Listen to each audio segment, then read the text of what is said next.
ladies and gentlemen of the Wrestling Matters podcast, Wrestling Matters fans, Wrestling Matters podcast fans, wrestling fans in general. My name is Anthony Walker, that H, that E to the A to the D, and yes, this is episode 26 of the Wrestling Matters podcast. Boy, what a show have we got for you today.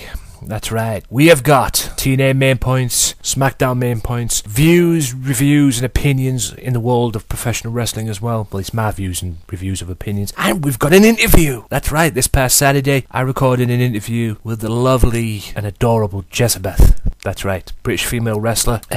Just an absolute pleasure. To be honest with you, an absolute pleasure to talk to. I had a blast doing it, and you will hear that full episode, that full interview rather, later on in the show. But what I want to do first of all, ladies and gentlemen, is I recorded a video this week about giving my review on Night of Champions and Monday Night Raw. And what you're about to hear is the audio of that. So this is, instead of me talking about the main points, I thought I'll do Night of Champions, talk about Night of Champions, talk about the Raw on the video, and I'll record the video or the audio and bring it and take the audio and put it on this episode. Makes it more easy for me as well, instead of going through what I've already talked about, so to speak, with the Raw. So we're going to play the audio. If you haven't, the links will be in the description for it if you want to see the video, whether on Podomatic, Mixcloud or YouTube. Make sure you check it out. Make sure you check the video out if you want to see the actual video itself. But I'll play the audio right now. Hopefully you will enjoy. So I'll be back after the audio. I will kick off with this talk on Night of Champions with the tag team titles match. Predictable, really, because I knew it was going to happen. A good tag team match to start off. Two good teams, and the Usos' well-deserved tag team title reign is now officially over, thanks to the Goldust and Stardust. And it looks like that this was going to get over anyway, because if this hadn't got over, they would have had to face each other and go back to Cody and Goldust at which should have took place at WrestleMania, to be honest, but didn't. And if it got over, which we all knew it did, we would have seen the tag titles. This was supposed to be for SummerSlam, from what I read, but they held it to Night of Champions, and as we all know, Goldust and Stardust are now the tag team champions. The rematch is today, because this is recording on the 26th of September. I'm doing this on the 26th of September, and yeah, the rematch is on SmackDown, so hopefully, you know, will there be a new champions? I don't think so. What's the future now for Goldust and Stardust as tag team champions? I don't know. There's a lot of great teams that will probably want that spot now, and it'd be interesting to see who steps up and goes for them. Could these capable having a good long title reign? Yeah, I could see these having the title reign until WrestleMania at least. Will it happen? I don't know. We'll just have to wait and see. But it should be interesting now that Goldust and Stardust are the World Tag Team Champions.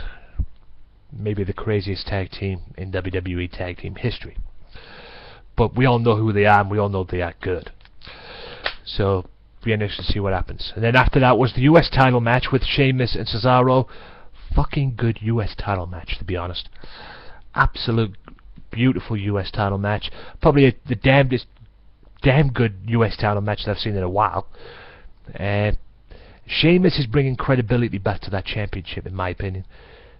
Seriously, and I hope these two continue to have a feud, like a back and forth feud of this US title, because if they do and they have a match like they had at Night of Champions, it could definitely bring some credibility back to that US title.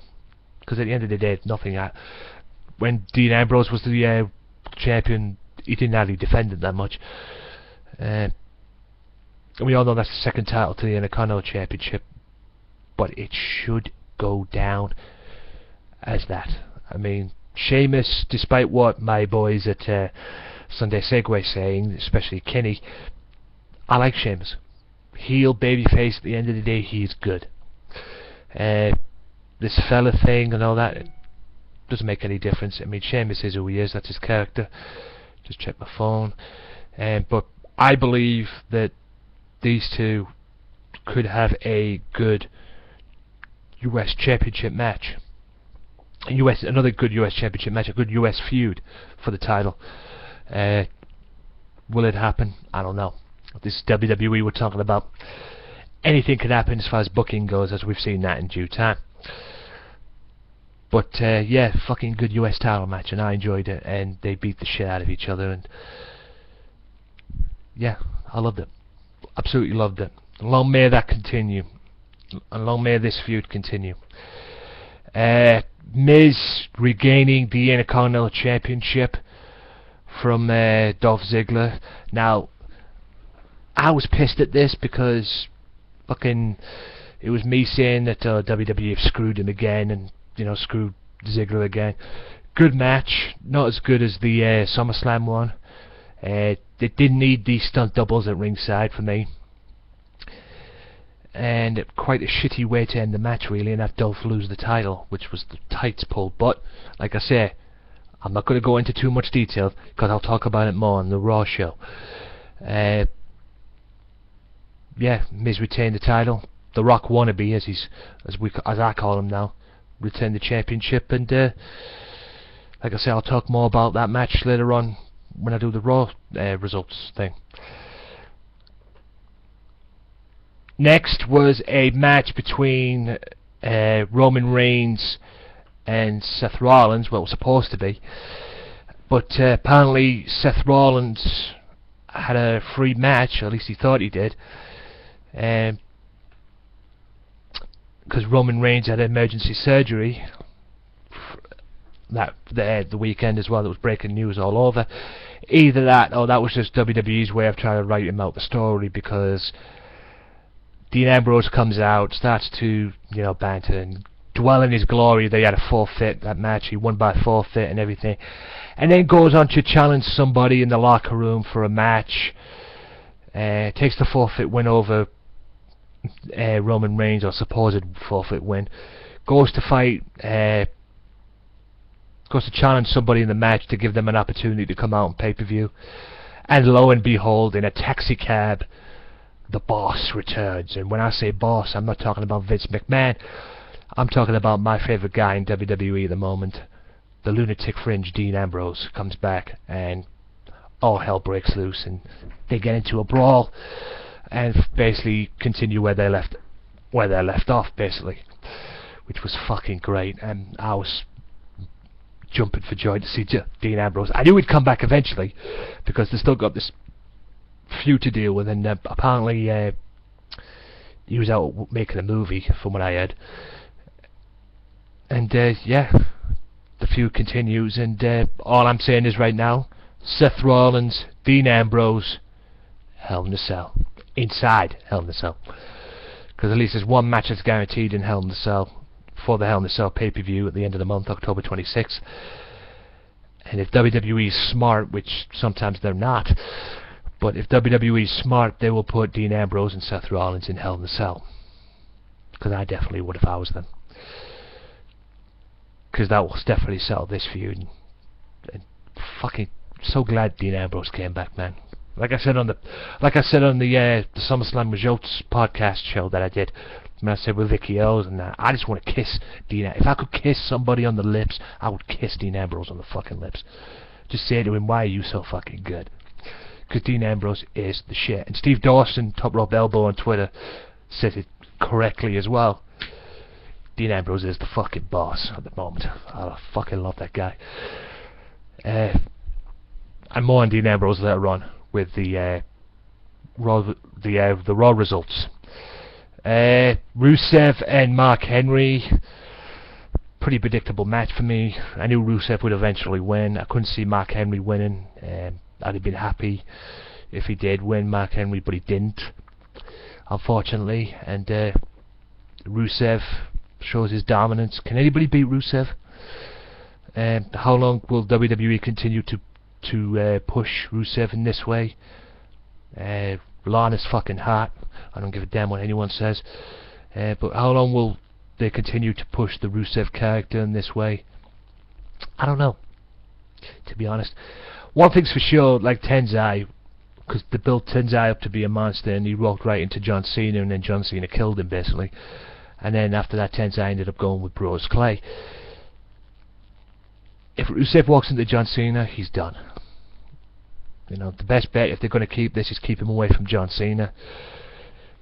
If Rusev walks into John Cena, he's done. Simple as that. Because WWE won't allow John Cena to lose to Rusev. WWE, I say WWE, Vince McMahon in general. But yeah, what's next for Rusev? Hopefully a title run now. You can, you know, give him a title feud, a feud with somebody over a championship or something. I don't know. But who's going to step up? We'll just have to wait and see. But Rusev proved his dominance, and yes, they had the rematch on Raw, which I'll talk about later on. Paige, I believe the next match after that was, yep, Randy Orton and Chris Jericho. I'll get to Paige and the Divas Championship match in a minute.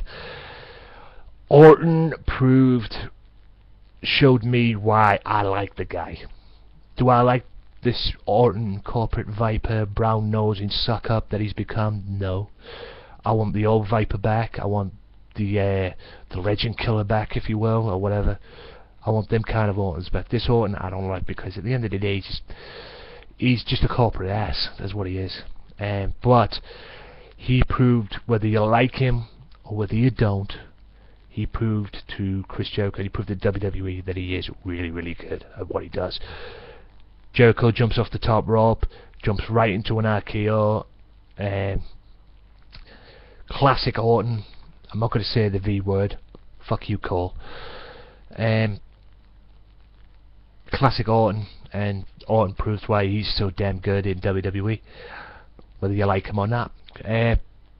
What's next for Chris Jericho? I don't know. But Jericho's at that spot now in his career where he can basically do Ric Flair, come in and put guys over, and make people make people shine, because he definitely made Orton shine in that match. And not that Orton needed any help, but he got it. And yeah, it was a good match, very, very good match between the two.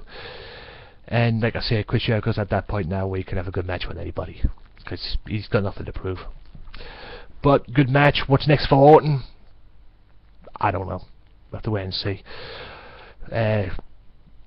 But like I say, congratulations to the two. Good match all round. Now for the Divas Championship match.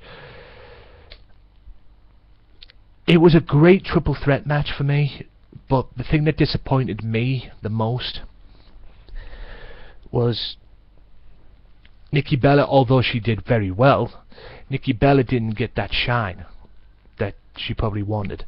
Because let's face it, this Divas match, this Divas triple threat match, was built around two people: AJ Lee, Paige. Nikki Bella was just thrown in as the wild card for me. That's why if you pick Nikki Bella to win, you're an idiot. Because at the end of the day, the mind games from the original Psycho Girl, as I call her, AJ Lee, allowed her to regain the championship. And where does this feud go now? Hopefully they'll put like a stipulation onto it now, like I don't know, maybe 2 out of 3 falls, or I don't know, put the Divas in the cage or some shit. I don't know. But where does this go now? They reckon AJ, despite the fact that AJ is leaving, supposedly leaving WWE, from what I've heard, I don't know if it's true, maybe they'll take this title reign again to Hell in a Cell and allow Paige to win it back, or win it back at some point before Hell in a Cell. I don't know. But yeah, I'm glad AJ is the champion, because I don't like the way Paige has turned out. Paige is this good wrestler and all that, she is great and everything, but this feud with her has developed a character, with her and AJ Lee, has developed a character where she turns, you know, you see her skipping down the ramp and everything, trying to mock AJ. For fuck's sake, you know, WWE, quit making it look like a fucking twat, will you? You know what I mean? Jesus Christ. But hopefully this feud's ended, and well, it doesn't seem that way from what I saw on Raw, but the sooner this feud ends, the better, to be honest with you, for me. Although it is good, but out of the two, I'd pick AJ Lee over Paige. That's just me. Right. Now we got that out the way. Like I said, it was a quick thing. That was just my opinions on this. Now we'll get to the main event. The World Heavyweight Championship match with Brock Lesnar and John Cena. Old Superman himself. Now, was this a better match than SummerSlam? Yes, because Cena actually put up a fight. I don't know about you, but there were certain bits in this match that were carving copies of what happened at SummerSlam for me. You know, with the attitude adjustment about 10 seconds into it, or 30 seconds into the match, and Cena getting a 1 count or something. It was just ridiculous, that bit. But Cena put up a fight, and at one point had him beat, until Mr. Money in the Bank came in. He hit him with the AA. Cena was about to get the 3 count, or from what it looked anyway. And then Seth Rollins comes in and hits him with the what to call it, the Money in the Bank briefcase. Gets up, whacks him in the face, cashes it in. Well, attempts to cash it in. Hits Brock Lesnar with a curb stomp.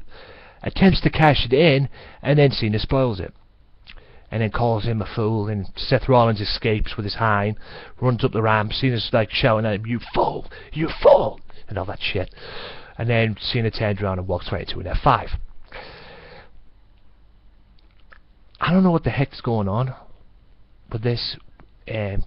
What's next for Brock Lesnar? I've heard he's going to be facing Big Show next, because apparently Big Show's next in live, what I've heard.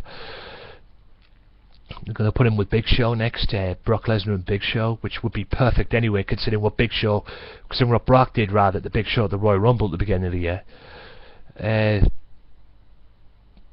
I don't know what could be next for Cena, Seth Rollins, but from what I got after that, it seems like Dean Ambrose is not the only one on Seth Rollins' radar who wants a piece of Rollins. Now, is this WWE's way of stopping the push now on Cena? I don't know. I could turn around and sit here and say, oh yes it is, it certainly is, but fucking, you know, WWE, Vince McMahon in particular, could, you know, I don't know what the fucking could do with him, to be honest. I mean, Jesus Christ, anything could happen. But overall, at the end of the day, I will give this pay-per-view a 7 out of 10 for me, because it was actually pretty good. Not the best pay-per-view I've seen, but it was pretty good. A few certain bits in it. It would have been a 7.5 if not for what happened with Dolph. But yeah, it was a pretty good pay-per-view. Pretty good. Not the best, pretty good. Now for Monday Night Raw results.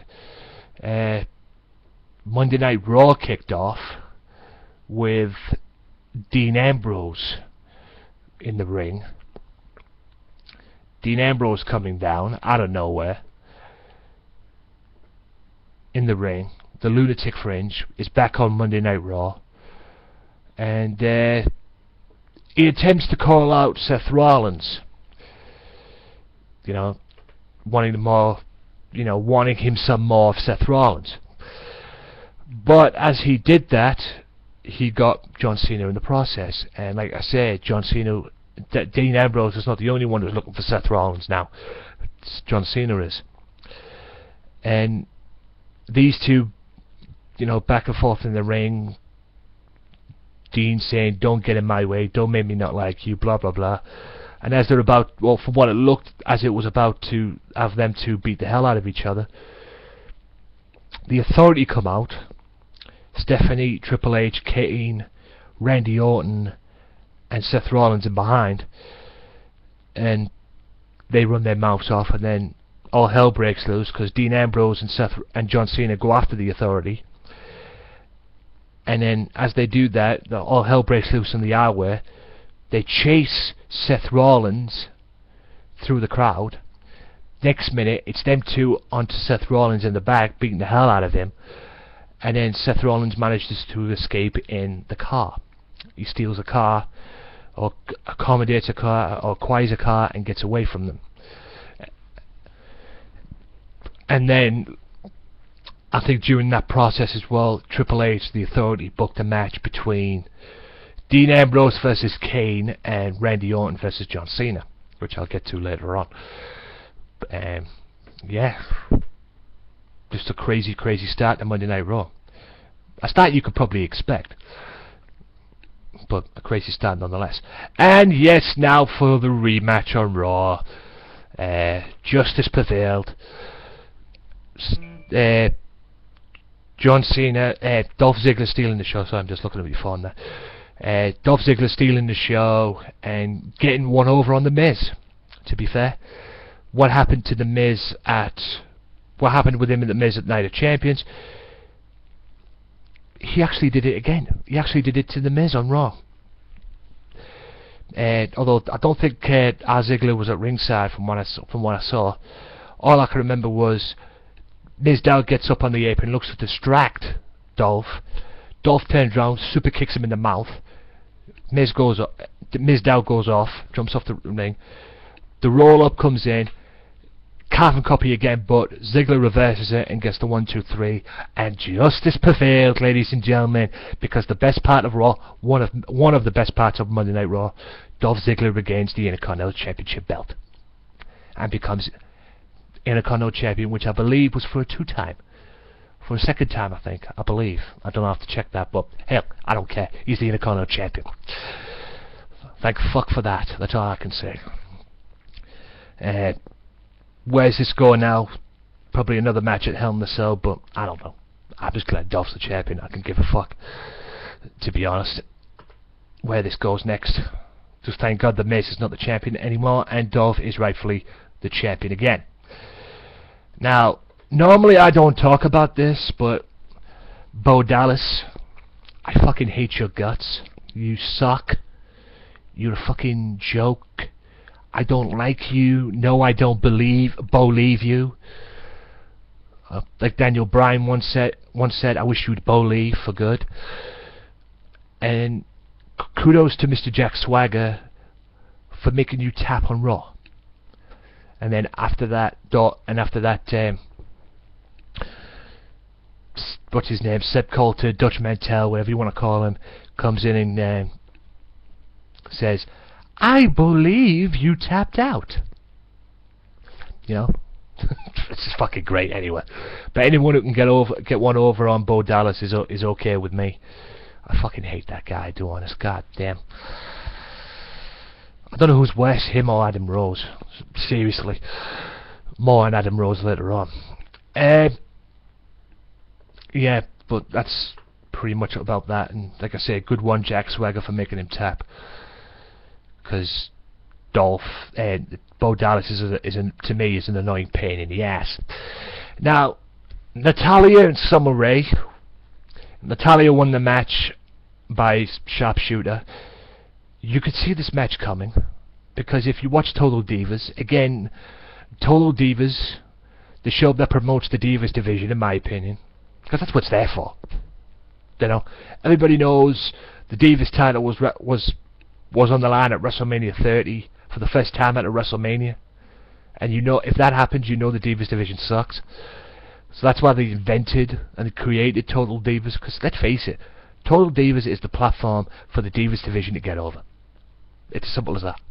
That's why they built the match, and this match, because Summer Rae ran her mouth off. They had a ride together, and it was Natalya and Rosa Mendes, and then Rosa invited Summer Rae to get in and just, you know, try to be nice and all that and respectful, and then not knowing the heat between Natalya and Summer Rae, and then Summer Rae starts running her mouth off about TJ, which I'm guessing is Tyson Kidd.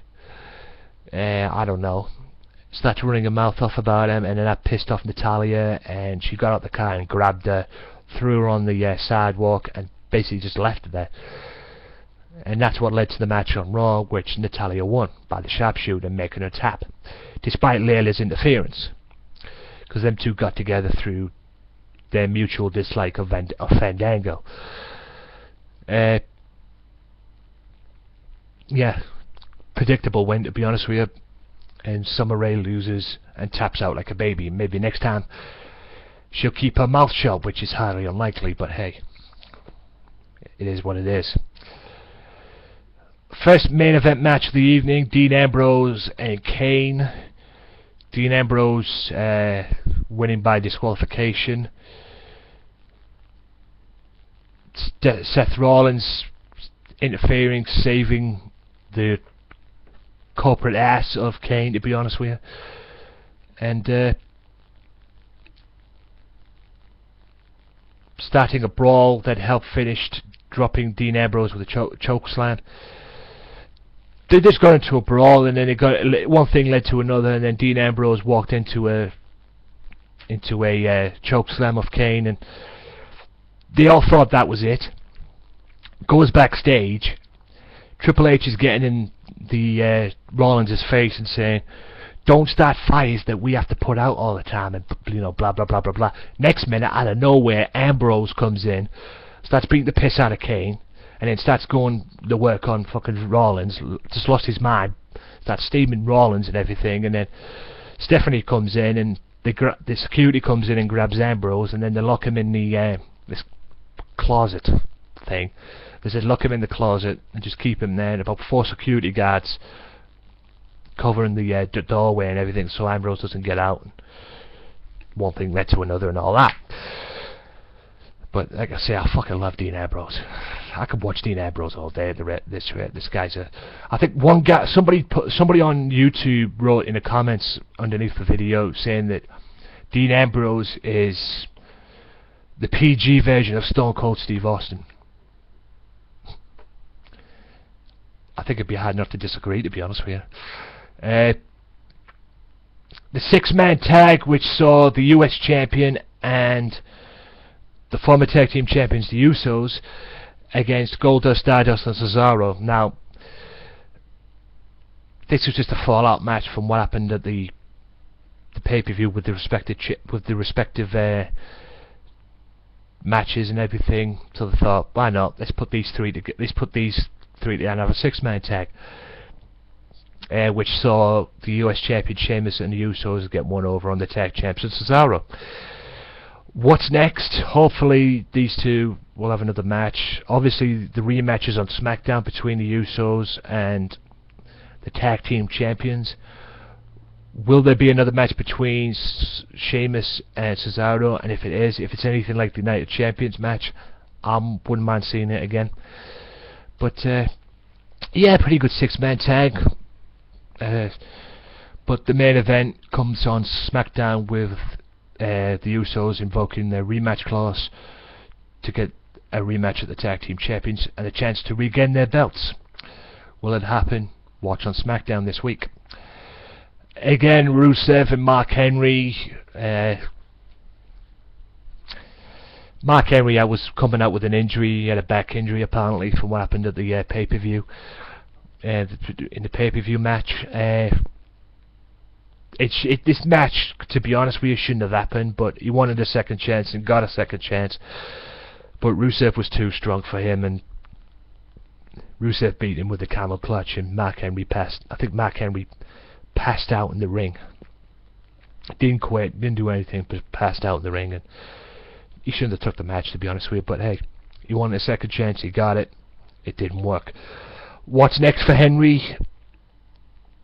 Maybe a tag team title shot with Big Show. I don't know, but I don't think the WWE will have him go for Rusev again. I think this Rusev deal now is over. But like I say, we'll wait and see. This is WWE we're talking about. Now to Adam Rose and the Bunny. Yes, you heard me right. Versus Slater and the Gator, which was, I believe the Gator was Titus O'Neil.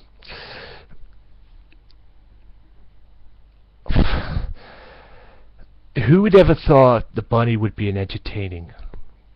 I mean, the Bunny was more entertaining than friggin' Adam Rose, no doubt. Adam Rose is a creepy fucker, but for me, it's his wrestling style. The character of his wrestling style, he's just creepy as fuck. But the bunny, I have heard, I don't know if it's a reliable source, I don't know if it's true, but I have heard that the bunny, the guy playing the bunny, is Prince Devitt.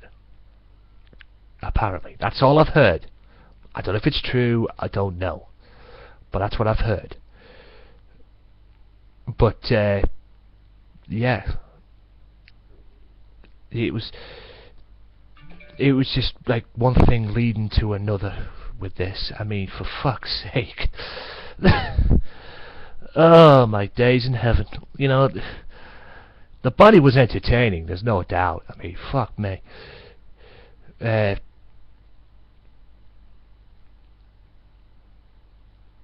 But we just have to wait and we'll just have to wait and see. But I liked it. I like the bunny. He's got some style on him, and obviously he wrestled like a bunny, and he can kick too. He took Slater's head off on one point, but hey, maybe we got a new tag team. WWE Tag Team Champions, Adam Rose and the Bunny. And if you believe that, ladies and gentlemen, you big idiot. You're a fucking idiot. But hey, this is WWE. Anything can happen in WWE, as we've seen in the past. You know, fuck. But I'll tell you this right now, if Adam Rose and the Bunny win the tag belts, I'll quit WWE forever. That's it. I'll be done. See ya. Fuck that shit. Anyway, moving on. I digress, as Jim Cornette would say. Nikki Bella and AJ Lee. Now, Paige was at ringside. Even the presence of Paige at ringside couldn't stop that. And maybe this was Nikki Bella's time to shine, because let's face it, fucking... Besides the fact that Nikki Bella got owned by her sister, Brie Bella, before the match, Nikki had some time to shine. This was her time to shine, because let's face it, like I said, the triple threat match at the what I call it, at the pay-per-view wasn't about her. It was built around AJ and Paige, bar none. So this was her time to shine, and her time to get over, and her time to prove a point, basically. But it didn't work, and AJ beats Nikki Bella, and this thing between Paige and AJ Lee continues. The Black Widow proves to be too much for Miss Nikki Bella, and Paige. What's next for this feud? I don't know, but I don't think this is over between Paige and AJ Lee, not by a long shot. Now, for the main event, which was John Cena and Randy Orton with Rollins and Kane at ringside. Now, this was not their best match that these two have had, but Cena won by DQ. But the trap was set, and the trap was to have John Cena be in the same position as Dean Ambrose was, and have curve stomp right into these block of cinders, the cinder blocks that they had, because Kane brought the thing out. Everybody knew it, even Joey Lawler knew it, bless him, what was going down, what the surprise was, and everything was set up. But as they were about to set John Cena up on the cinder blocks, Kane lifts the thing to hopefully relieve the cinder blocks and have the cinder blocks there. But out of nowhere, fuck knows how he got there, but out of nowhere, Dean Ambrose comes in and causes havoc, and all hell breaks loose. And and as always, Seth Rollins gets out with there and runs up to the crowd. What does the future hold for this feud? Hopefully, if WWE's smart, please put Dean Ambrose and Seth Rollins in the fucking Hell in a Cell, please. Please, please. Oh, pretty, please. But I'm looking forward to this Monday night on Raw. I look forward to anything that involves Dean Ambrose, because like I say, and like Steve Dawson correctly said, Dean Ambrose is the fucking boss. I fucking love that guy. And how the fuck he got in there, I'll never know. In that lift-up thing. Wow. good way to end Raw, but the Raw for me was 5 points. I'll give it a 5 out of 10 for me. It would have been a 4, but I give it a 5 because of Dean Ambrose's stuff. And the only two good things about Monday Night Raw for me were Dolph regaining the Intercontinental Championship and anything that involved Dean Ambrose. That was the only good thing about Raw. Basically, that Raw was the fallout of Night of Champions. But like I said, anything to do with Dean Ambrose and Dolph regaining the Intercontinental Championship just as prevailing, that was okay with me. That's the only reason why that got a 5, or 5.5. Right, ladies and gentlemen, now you've heard all the Night of Champions and the Monday Night Raw. Hope you enjoyed that, by the way. That was filmed earlier on in the week, recorded earlier on in the week. If you want to see the full video, check out my YouTube page and you can see it, the video itself. That was me, obviously talking about Night of Champions and giving my opinions on Monday Night Raw as well. Now, we move on to TNA's main points. Now, TNA this week was, I'm not going to go through all the well, I'll go through the main points, but I want to talk through some of the matches that were on there, because TNA was headlined this week, if you can call it headlined, by a Gold Rush tournament. New York City Gold Rush tournament, where the winner of the tournament gets a championship match. And the contestants in the match, in the respective matches, there were qualifying matches, and the matches tested in Gold Rush Qualifier 1, which was MVP versus Low Key, and MVP won with a drive-by. Match 2 was Robbie E and Yoshihiro Tajiri. Tajiri won it. Mean Grist. Green missed in a buzzsaw kick. It's my phone going off there if you heard that. My apologies. Third match was Austin Aries and Nux, and Austin Aries won it with a brain buster. The fourth match in the qualifying was Magnus and Mr. Anderson, and Anderson reversed the Magnus's spine shaker to finally catch the mic check on Magnus and win the match, which advanced him into the finals, if you can say that. The final match, match 5, was Abyss and Samuel Shaw, and Abyss won that with the Black Hole Slam to advance, which led to the final, for the main event of that Impact, which was the New York City Gold Rush, which tested MVP versus Tajiri versus Austin Aries versus Mr. Anderson versus Abyss. MVP hops out the ring to be a spectator to begin action between the other 4 competitors. As the fight spills to the outside, MVP finds himself at the center of the ring taunting the other wrestlers. Abyss stalks him from behind and hits MVP with a right. MVP retreats and tags in Mr. Anderson. Abyss hits a few big rights before squashing Anderson in the corner.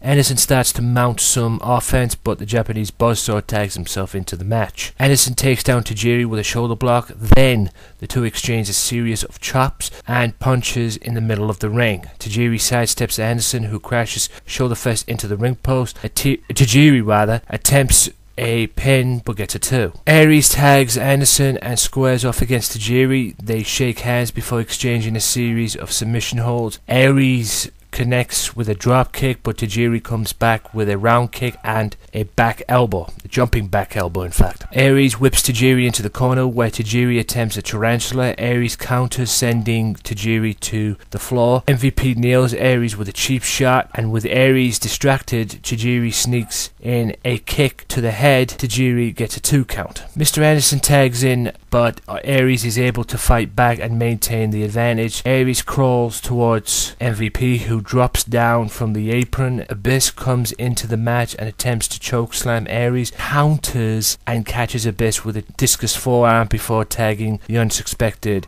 MVP. Abyss begins to dominate and MVP retreats, tagging in Tajiri. Abyss and Tajiri trade blows where Abyss tries for a chokeslam. Tajiri sprays the mist. Mr. Anderson tags in, but he's quickly locked in the tarantula. Anderson drops Tajiri from the top rope with a rolling slam, and MVP tags himself in. MVP nails Anderson with a drive-by, and Austin Aries breaks the count to make the save.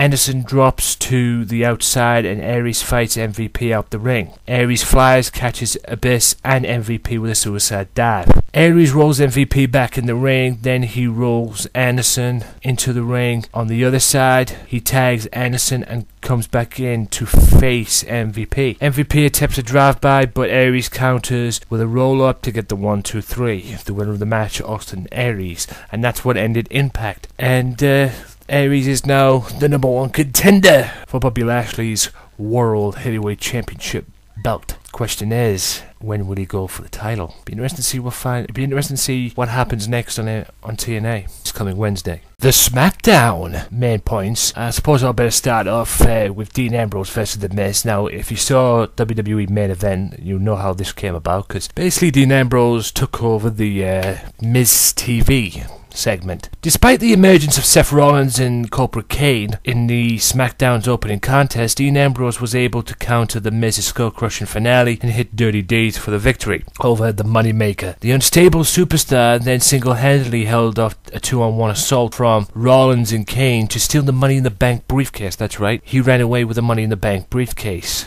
after fending off Rollins and Cobra Kane. Unbelievable. Now, this could be a good thing from what it seems as far as Antonio Cesaro is concerned, because Cesaro, as you know, lost at Night of Champions to Sheamus. Don't know why he went for the US title for, but this may be a good thing for him. In a furious #1 contenders battle royal that would come down to Bo Dallas, Jack Swagger and Cesaro and Kofi Kingston, the Wildcat followed up his main event triumph over Bo by kicking the inspirational superstar off the apron and out of contention. Then moments later, as the remaining 3 competitors were brawling on the ropes, the Swiss Superman picked up Kofi Kingston and held him at the Real American, knocking them both opponents to the floor. In doing so, the winner of the first ever Andre the Giant Memorial Battle Royal sees an opportunity at Ziggler's title later on SmackDown. More on that later on. And speaking of that match, earlier on SmackDown, Cesaro won the right to challenge Dolph Ziggler for the Intercontinental Championship in an explosive Battle Royal, but the title match would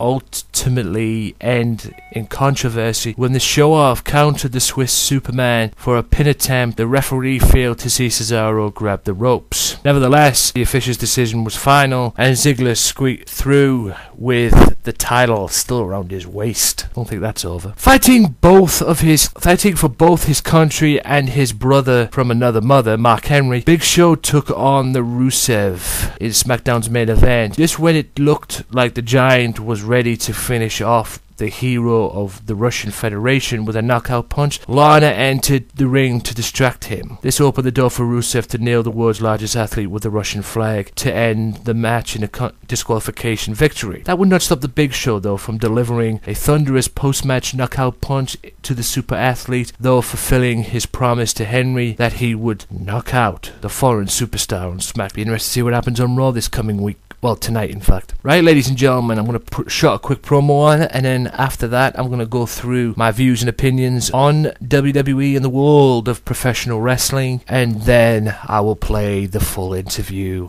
of me interviewing Jezabeth, the British female wrestler. So stay tuned after this promo. I'll be back after this. Be sure to listen to the Sunday Segue Wrestling Podcast. What? Every Sunday with Kenny Killer and the Galdem Sugar Shubs. Yes! With all the news, views, and laughter that you want. They like jet airplanes. Woo! They like long limousines. Every Sunday, the Sunday Segue Wrestling Podcast on Podomatic, iTunes, and YouTube. So why don't you choke on that, slap nut? Welcome back, ladies and gentlemen, to this part of the podcast. In fact, I don't even know where I'm at right now. Make sure you check out Make sure you check out the Sunday Segue podcast as well. Don't forget to check them out every single Sunday. They do podcasts and that, so make sure you check them out and be sure to enjoy them, because they're great guys and it's a great show. Now, I want to get on to some views and some opinions before we go to the main event of this podcast episode 26, which is, that's right, the interview with me and Jezabeth. Apparently, WWE continues to mute fan reactions for CM Punk.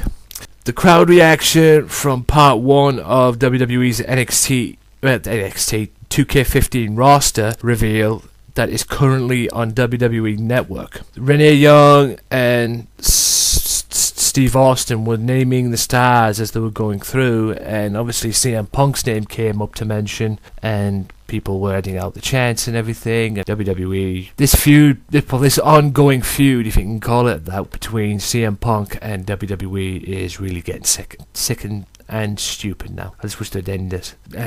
What else can we see here? Apparently there's another Macho Man DVD on the horizons. Always nice to have a Macho Man DVD honouring the greatest legends of all time. 90-minute documentary as well, which will be off the fucking chain. I will be getting that one. I've got to get that documentary. Any documentaries, I mean, people don't think that, documentaries about, wrestling and that. You pick it up and think, it's going to be boring and everything. But when you watch the documentary, I mean, need I say more, man? It just captivates you and it grabs your attention. I mean, take ECW's Wrestle Fall DVD, the documentary on that. I didn't think that was going to be any interesting, but when I watched it, I was hooked on it, and I watched it again and again and again and again because it was amazing. Apparently, WWE 2K15 is coming to PC, which should be interesting. Excuse me. The WWE 2K15 video game will reportedly have a worldwide release for the PC version. 2K has not confirmed the PC version or a release date yet, but it was advertised in some WWE Network promos and on the ratings list from Korea. Should be interesting. Very interesting indeed. I don't know how it will work like, but hey, everybody else is doing PC games, big PC games and that, so, why not do that yourself? Why not have the WWE game on PC? By the way, speaking of WWE, SmackDown. As you can probably tell, ladies and gentlemen, there were 6 matches on SmackDown this past week, or 6 segments this past week on SmackDown. And apparently SmackDown was a 2-hour show. And as we all know, ladies and gentlemen, SmackDown's become the Monday Night Raw.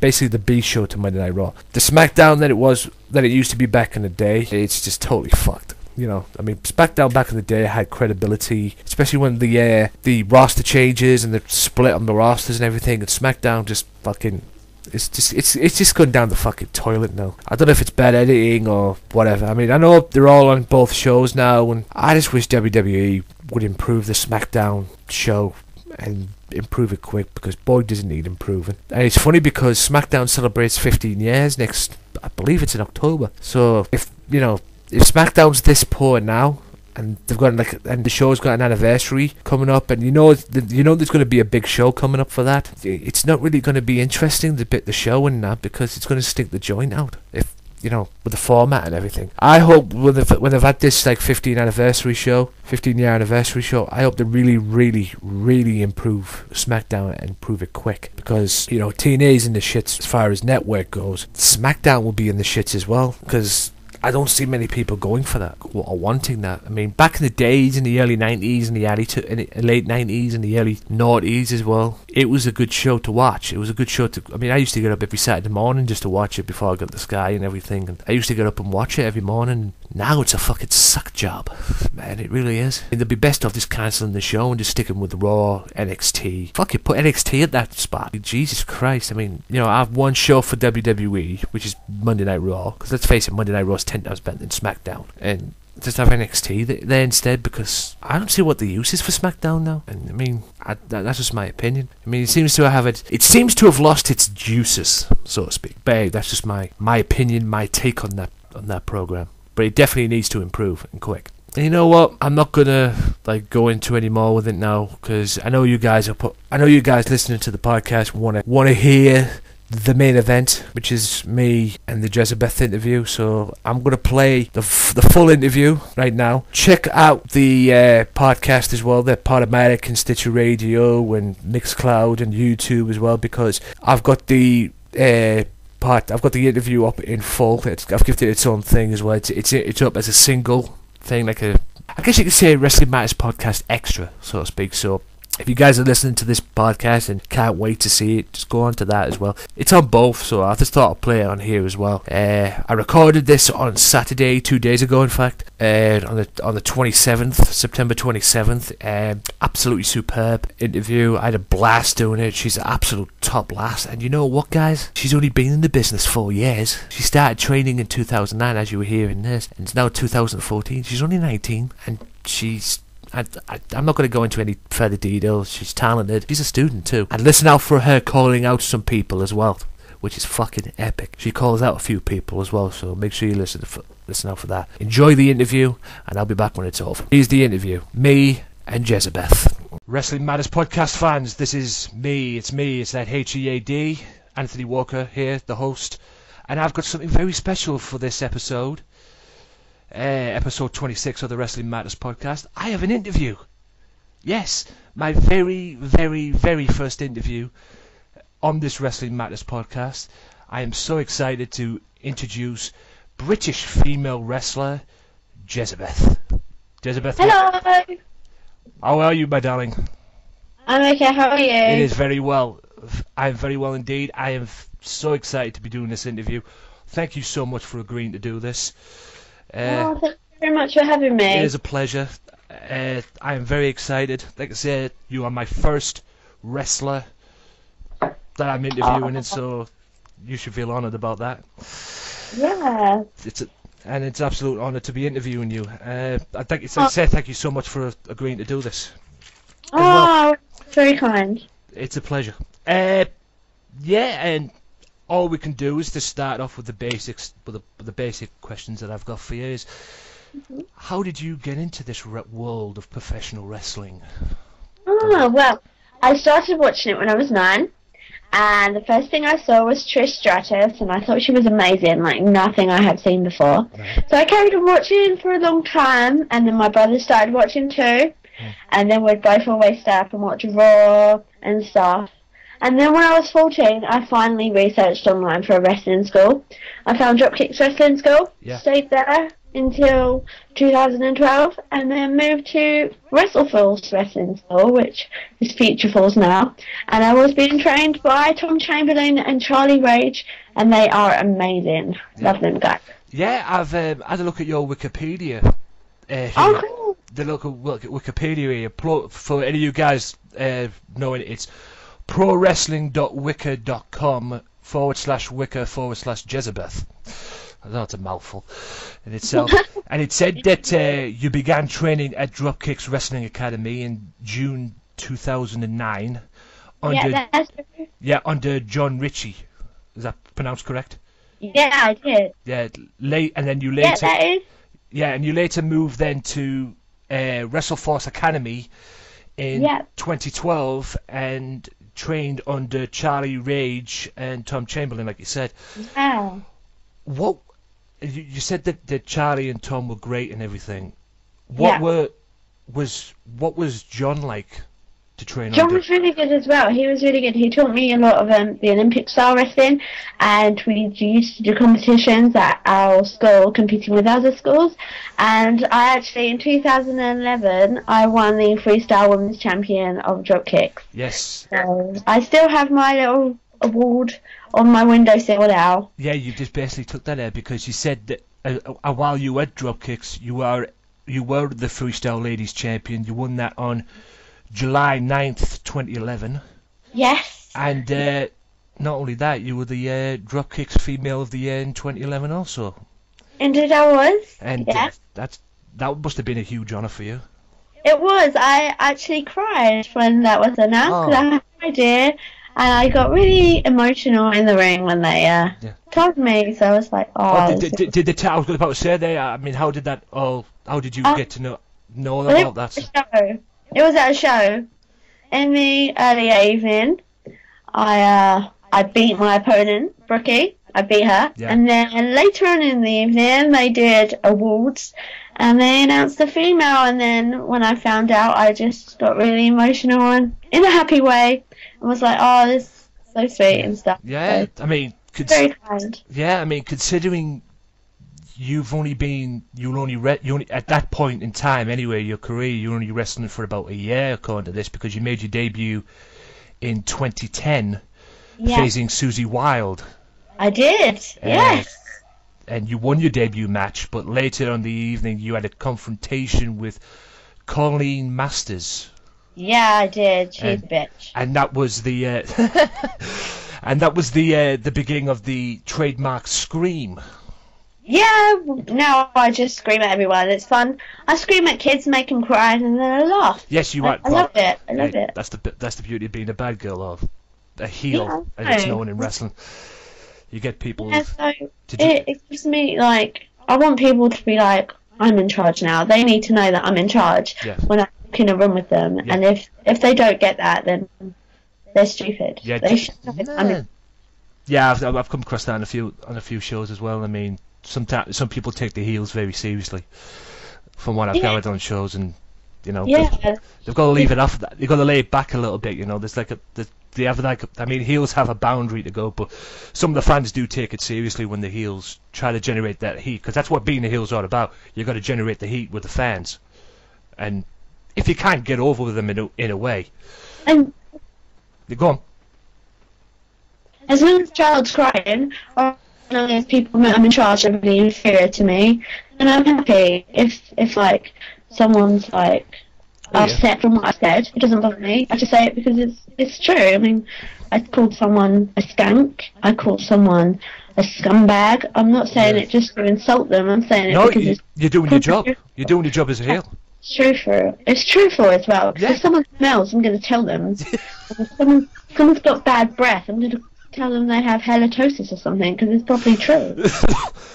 Oh boy, yes, and yeah, that's it. But also as well, the main key thing is you're doing your job as well as a heel.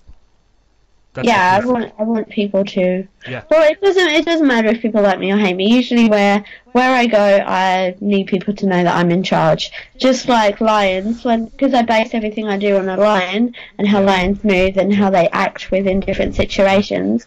When they walk into a certain territory, they want people to know they're in charge. So I need people to know that I'm in charge, just like a lion would. Oh yeah, no doubt. I mean, you've got to make that impact. Make that stamp of approval, so to speak, at some point. You had managers as well, according to this. Honest Ernest Sterling. Yes, I was partnered with him on my debut match, and I was with him up until about late 2011, and I did learn a lot from him. He's very good. Yeah, can managers like teachers in some way? Because I mean, well, depending if they've been in the wrestling ring themselves and everything. Well, he helped me a lot with my training as well. So he was like, he helped mold me into how I sort of move in the ring now. Like, I've taken a lot of knowledge from him when I first started training, and still use it to this day when I work. Yeah, excellent. What about $1 Million Muscle Matt Ball? Oh yeah, he was a little man who I picked up along my journeys, and we sort of glued together for a while. And I still occasionally see him, so that's good. Good to see him still going. And yeah, I'm proud of him. We still talk, and if we need each other, we've got each other's backs. Oh, that's cool to see as well. That's cool to hear as well. I mean, but which one? If you had to pick, which one was best out of them? Oh, definitely Ernest. Yeah, Matt was my little skivvy. I'd take him around and make him do whatever I wanted, and I'd do it. Ernest was a bit more. Yeah. Ernest was more the mentor side, like a learner. Yeah, kind of guy. Matt was just, like them pieces of fluff on the floor. You push it one way and it goes, and you push it the other way and it goes. That was just like Matt. You push him one way, he goes. Push him the other way, he goes. But he's branched out to himself now, so I'm glad he's doing really well. Yeah. I'm glad to hear that too as well. I mean, it's always nice to hear that. You made your US wrestling debut August 25th. I did. 2013. That must have been nervous for you, because I mean, you started your career you started wrestling in 2009. Training in 2009. Started training in 2009. You made your debut in 2010. Yeah. And then 2010, say about three to 2 years later, in the summer of 2013, you make your US debut. I mean, that had to be. I know. That had to be. I mean, so nervous. Yeah, I was gonna say, did you think at that point? Did you ever think like, oh, maybe this is going a little bit too fast for me? You know, I might want to learn a little bit more of the business before I step that side up. Well, we was going on a holiday over in LA, and like with my family, and I made contacts beforehand because like I wanted to see different side of wrestling and seeing if there was stuff over there which I could explore. And then I made a contact, and it was Lucha Pro, and there's such an awesome company over in LA. It was very good to work with, and I cannot wait to go back one day if I can. And I had the time of my life. I was so nervous leading up to it. I flew out to LA on the 24th and had the show on the 25th. So throughout the whole flight, I was just like, whoa. Yeah, I bet you, yeah, the nerves were kicking in. I could guess, yeah, the nerves would probably would have kicked in as well. I mean, it was your first match in America. And yeah. What's the American wrestling side of it? How does that compare to the British? Well, they were very loud. I thought they were very loud and stuff, and yeah, just like I love it when crowds are loud. Anyway, crowds are loud in England, definitely. Oh yeah. They're loud everywhere, but there was a bit of a difference, but I enjoyed the difference. I enjoy it when I go to new places and learn new things. I learned a hell of a lot over there. I learned a hell of a lot wherever I go. So yeah, I mean, you were a good area from what it seems. I mean, you wrestled for Lucha Pro, located in Los Angeles, California. Yeah, it was amazing in Los Angeles. And from what I've gathered, I mean, I don't know it really well, but from what I've gathered, wrestling is a pretty big deal in Los Angeles. Yeah, got quite a lot of wrestling promotions over there. Yeah, like indie wrestling. I mean, Ring of Honor do some stuff over there as well, and there's like there's a wrestling promotion over there called PWG, Pro Wrestling Guerrilla, and they're they're pretty big over there. Yeah, they're pretty big over there as well. Mm-hmm. Pretty big deal anyway. Also, I want to bring up as well. I mean, I probably got this down on my notes and everything, but I'll just go to. You competed in a 30-woman Royal Rumble. I indeed did. I did. I didn't think that would be possible. I mean, we all used to see in the WWE Royal Rumbles and everything, they're just like 30 men or 40 men. I didn't think that would have been possible. Bellatrix made history that night. I bet they did. I bet they did. I mean, I think that's the very first promotion that's even, witnessed or even came up with the idea, let's do a female Royal Rumble. I mean, maybe WWE should do that. That would be so good if they did. I know. I mean, they've done it for the men many times, but maybe give the divas. I mean, all right, they've had divas and they've had female wrestlers in the Royal Rumbles in the past and everything, but maybe give them their own spot and everything. Yeah, that would be so cool. I'd love to watch that. I know. I to be honest with you, I would too. To be fair, what was that like to be in the? Whoa, that was so nerve-wracking. I was so excited as well. So like, whoa, this is so big, like such a big event, and it was so nice to be asked to perform at that event. But because Destiny threw me out of that Royal Rumble, I'm definitely going to get her back. Definitely. It said you were eliminated by Destiny, and she was a top star in the promotion. Yeah, I just picked fights with everyone, and then I picked a fight with Destiny, and she throws me out. So definitely getting revenge on her. Yeah, well, there you go, ladies and gentlemen. Jezabeth and Destiny, one for the future, ladies and gentlemen. Yeah, I've called her out. If she's ever listened to this, I call you out, Destiny. Yeah, I'll make sure she listens to it. Yeah, exactly, sure she does. Yeah, like I say, any promoters out there want to book that match, feel free. You faced, going back to your wrestling debut in the US, August 25th, you faced, is it Mariah Moreno? It's just, it's from what I've gathered, because I watched the match, I actually watched the match on your YouTube, on YouTube as well. The match is actually on YouTube, and they spelt it with one R, and according to the Wikipedia, it's spelt with two R's. Yeah, 2 R's. Which is very well. I don't know what it is, but I saw the match. What was it like to work with her? It was really good. It was really good. I wasn't expecting her to be as good as she was. I was expecting to be an easy match, so I could just pin her and walk away. But she got one on me that match. Yeah, so she actually she beat was you very that night. good in that match. So I now know what to expect if I ever go against her again. I know what to expect and how to exploit her weaknesses for our next encounter. Learn from your mistakes, so to speak. If you made any mistakes in that match, you didn't. Well, the only mistake you made in that match, from what I saw, was you actually lost. But yeah, exactly. She caught me off guard. I was just about to hit my death to death, and she she held the ropes from what I can say. But on the video, it didn't quite catch that. But I'm still going by. She held the ropes to win. Yep. Well, like I say, you'll get it next time. Like I say, there's always another day. Live and fight another day. Yeah. What made you? You know, you talk about, I mean, going back to what you said about Trish Stratus being an influence on you, and heck, she was probably an influence on many divas. I mean, she's one of the greatest divas of all time as well. What was the one thing in the world of in wrestling in general that when you were growing up as a kid that made you think, I want to do this for a living? Well, like, none of my friends wanted to do it. No one I knew wanted to do it, and they all wanted to do sort of the same things. I wanted to do something different, so it's something to talk about with them, something so they're like, whoa, what's this? So I can then get them interested in it, and they could maybe start doing it.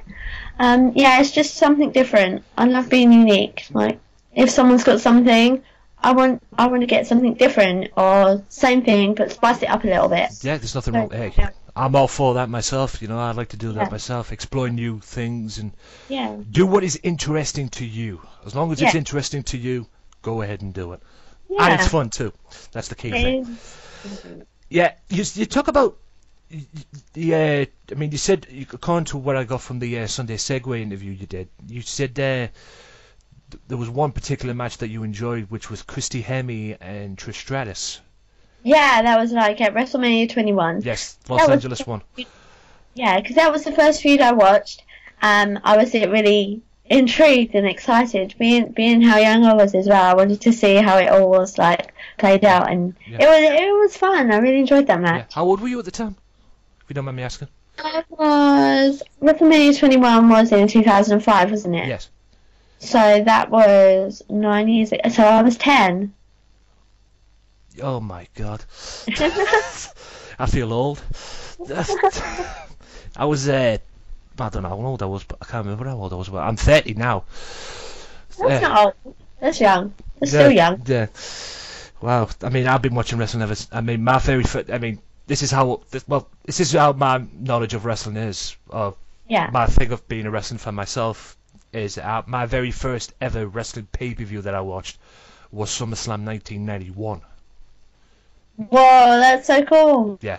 1991 SummerSlam headline, for those of you that don't know, which I'm sure you all do, was headlined by the wedding, Macho Man Randy Savage and Elizabeth and Hogan and Triangle Attack. And if you watch the Warrior DVD, you'll know that was Warrior's last match until WrestleMania 8, of course. Until WrestleMania 8 of 1992, where he eventually came back. I like your wrestling brain. Yeah, yes. I've been watching wrestling since the early 90s, and like you say, Trish Stratus was an influence on you getting into the business. Hulk Hogan was an influence on me. Oh, that's so good. He was very good. He is still very good. Yes, he's still around to this very, very day.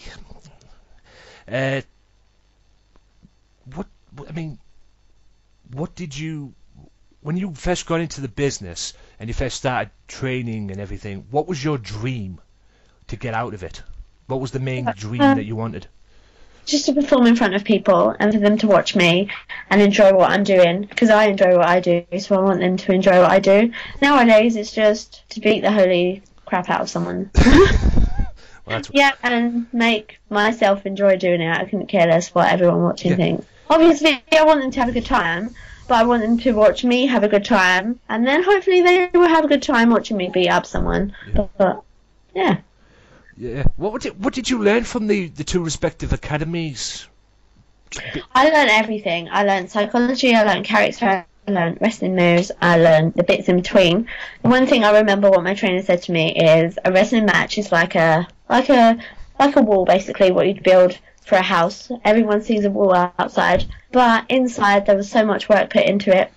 So yeah, that's what will always stay with me. And I've always got a wrestling book with me whenever I go to shows, whenever I go to training, whenever I do something. I always take it with me because you never know when you're going to learn something. Like walking down the street, I might see something happen down the street. I might write it in my book and use it to my wrestling skills as well. So it doesn't even have to be wrestling related. Say I saw a fight break out on the street and I saw someone do a certain thing, I'd write it down, like about a fight. I would be the person not getting involved in the fight to break it up, studying the fight and write it down so I can use it. Yeah, I don't think they'd probably want you to break it up, to be honest with you. I think that, I mean, my best bet, unless it's something that goes a little bit too far, my best bet is just to let them go, settle the differences and just stay out of it. Yeah. But if if I say take the notes along the way as well, if you're wrestling things, just take them notes and write them in. And that'll be too far, I can always just run in and scream at them both and make them run away. And have them try. I'm like freeze to turn around and you're screaming in their faces, like them like freeze to death. Yeah. At least they stopped. Oh, what a lovely image. Wow. You go back to saying when you learn the basics. You learned. I'm pretty sure you learned the basics. You learned everything, like you say, psychology, character, material as well, and that. Yeah. When you learned, I've got to ask one question as well. I've been dying to ask the rest of this. When you learned the wrestling moves, and you learned, say, power slam, for example. When you went to learn the power slam move, which is a body slam to many people if they're watching this, which is just a simple body slam. I'm sure you've all seen it on the TV. When I did some training with my local promotion up here in Middlesbrough, which is where I'm from, by the way, I learned when I did the power slam, you obviously do it safely, of course, but as you go down to body slam that person, you put your arm behind your opponent's neck, behind the opponent's head as the opponent's landing on the and taking the actual slam. You put the arm behind the head, to stop them from like bouncing their head off the canvas and everything, or really getting them, causing like injuries. Did you learn stuff like that as well? I mean, is that how it's supposed to be done? Because I've seen it done. I mean, like I said, my wrestling knowledge and me being a wrestling fan, I've seen it done different ways. Is that how you were trained in doing in moves like that? You have to protect a person in there with you, which is really stupid because I'm there to beat them up. I mean, my last match I was against Picardy, and I would no way protect her. I'd drop her on her head if I had the chance. Really, I would. Wow. Like I would with Colleen Masters. If I was in the ring with her again, I wouldn't try to protect her head. That would be stupid. Yeah. I mean, we're out of the ring. It's just with me. I mean, like I said, my knowledge. I mean, I'll go back to the early '90s, late '80s when I watched wrestling, and I've seen wrestling when they go for the body slams and everything. I mean, I learned at this training sessions I did with this promotion, which is EPW, by the way, European Pro Wrestling. I learned when I body slam my opponent on the floor, I would put my head or my arm behind their head as I'm slamming them. To protect. If I'm in the ring with someone who I respect and who I like respect and enjoy working with, I'd want to protect them so they can get up and give me another fight. But if it's someone who I hate, then why should I do that? I want them to just flop and not get up again so I can just win. Well, I can think of a few people I'd like to beat the crap out of this promotion, but I won't go into that. That's a different story for a different day. I still got a proper chance to get back at Colleen Masters again because she is actually an awful person. Really. Awful in respects of what? I mean, did she do something to piss you off, or did she do something? Yeah, she's like, on my first match, she accused me of cheating when I never done that, and she's never let that go down when I actually won my first match, and that's just always on me. So, yeah, she's unwell at the moment, so when she gets better, I'm going to put her back on the sidelines. She's been in the hospital for a while, and she's out now, but when she gets proper back into wrestling, and we have a match, I'm going to put her straight back where she was. Yeah. And I can't wait. Yeah, another one on your hit list. Yeah. What was the other one? Oh, you had another one on your hit list. That's two people on your hit list now. Oh yeah, Destiny and Colleen Masters now on your hit list. Yeah. So promoters, if you're listening, you know, any promotion, you know, want to make them matches, go right ahead. I'm sure Jezabeth would love you for that. Yeah. But this Bellatrix promotion, what's that all about? Because I mean, like I say, I'm not aware of this promotion. What's this all about? Is this like a female promotion for female It's wrestling? run by the Knights, like, you know, Sweet Soraya and Ricky Knight, and it's the sister of WAW, and Bellatrix is surreal. It's amazing, totally amazing. They've got a show tomorrow on Sunday, so yeah, that'll be amazing. It'll be on EPW, I think, so that'll be awesome. So make sure everyone checks it out when it comes out. Look at all the photos, go like Bellatrix on Facebook and Twitter and everywhere, because it was so amazing to work for them. I had such an amazing time. It was amazing. And using the word amazing doesn't even cut how good it was. It's much better than the word amazing. All of it. Who did you say were the promoters again? Sweet Soraya and Ricky Knight. Sweet Soraya. If I'm not mistaken, is that Paige's mum in WWE? Yes. Yeah, I thought that sounded familiar. That's, for those of you that don't know, that's Paige's mother, WWE Divas, well, former Divas champion now. Yes. Since AJ got the belt back at Night of Champions. Would have had it longer. She was awesome. I love Paige. Yeah, I don't get me wrong. Don't get me wrong. I mean, speaking as a fan as well, I love Paige as well. She's a great wrestler. Yeah.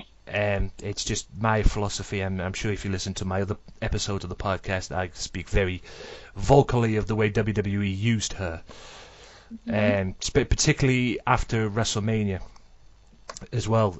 I thought she was a guinea pig, so to speak. Was when WrestleMania ended. I mean, the following night on Raw, she made her debut on Raw and won the Divas title. Yeah. Off AJ Lee, if I remember correctly, and the way WWE booked her as the Divas champion, it was an absolute disgrace. I mean, don't get me wrong, I'm a WWE fan. I'll go back, like I say, I go back to WWF days, but it's what I don't get about WWE, Jezabeth, is booking, and the way WWE booked her, booking in respects of use of talent, right? And the way they booked Paige. It made it clear that they only put the belt on her until AJ Lee came back, because as you know, AJ Lee took some time off, and she was like the belt holder for the WWE Divas title until AJ came back, and then obviously AJ came back, and it was like, you know, turnabout is fair play. It was like a carbon copy of what happened after WrestleMania, except AJ won it when it came back, and it's like I said, I mean. You wonder why CM Punk did a pipe bomb in 2011, the way he did on that Raw. I remember that. Yeah, it's WWE booking. I mean, not really in respects of the NXT, because I'm loving NXT at the moment. Yeah. But the booking, regards to the Divas division as well. I mean, it's like the Divas title doesn't mean anything, and which is a shame. I mean, the belt, in my opinion, I mean, not to take away from this interview or anything, but in my opinion, the belt that probably means a lot, at least from my perspective anyway, from what I'm seeing, is the NXT women's title. It's good that Charlotte's champion. Yes, I love Charlotte too.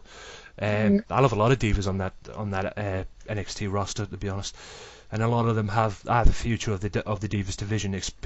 Charlotte in particular, as well. And I just, like I say, you know, when WrestleMania, the Divas title was defended at WrestleMania 30, you know, when that happens, you know, no one, because that was the first time since the Divas title came into Promise, that hadn't been defended rather on a WrestleMania until WrestleMania 30, and that was the first time it was defended. And cool. Yeah, that's not cool at all. And no one doesn't give.